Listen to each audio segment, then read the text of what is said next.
अहो आमदार साहेब, आमच्यावरती संकट आलंय, आता तरी बाहेर या।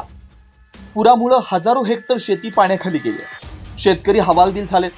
अशा परिस्थितीत शरद पवार गटाचे मोहोळ तालुक्याचे विद्यमान आमदार राजू खरे फक्त दिखावपणापुरतेच बाहेर आलेले दिसतात। मोहोळ मतदारसंघात सध्या एकच प्रश्न विचारला जातोय, आमदार राजू खरे कुठे दिसले का हो?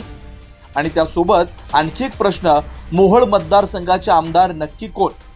लोकांना मोठ्या भूलथापा देऊन शरद पवार यांचं नाव घेऊन राजू खरे आमदार झाले, पण हे खरे नक्की किती खरे आणि नक्की किती खोटे याचं उत्तर आता मिळालंय।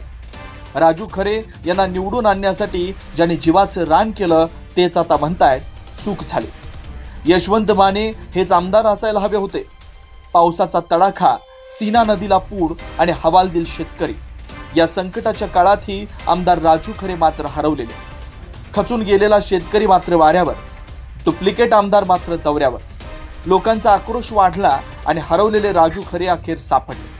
अजित पवारांच्या राष्ट्रवादीचे जिल्हाध्यक्ष उमेश पाटील यांच्यासोबत 5-6 गावांचा दौरा करून पाहणी करण्याचं नाटक अखेर त्यांनी पार पाडलं, पण पुन्हा तोच प्रश्न पडला, मोहोळ तालुक्याचा आमदार नक्की कोण? या दौऱ्यात उमेश पाटील हेच आमदारांच्या आविर्भावात दिसत होते। अजित पवार यांनी दिलेली गाडी खालच्या कुत्र्याची उपमा इथेही सार्थ ठरत होती। पालकमंत्री जयकुमार गोरे परिस्थितीचा आढावा घेत असतानाही आमदार राजू खरे यांच्या तोंडाला चिकटपट्टी लागली होती, तर उमेश पाटील मात्र गाडी खालून बोलतच सुटलेले होते। कदाचित पालकमंत्र्यांनाही प्रश्न पडला असावा, मोहोळचा आमदार नक्की आहे तरी कोण?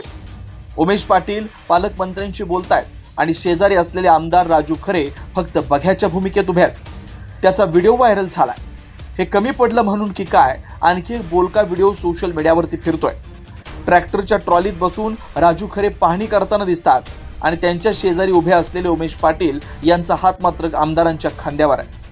आपल्या पुढे इथला आमदार बच्चा आहे, त्यांना काही किंमत नाही, आपणच इथले खरे नेते आहोत हे दाखवण्याचा तर हा प्रयत्न नाही ना? असाच प्रश्न हा व्हिडिओ पाहताना अनेकांना पडला। पण काहीही असो, उमेश पाटील यांच्या निमित्तानं का होईना पण आमदार राजू खरे यांचं दर्शन तरी झालं।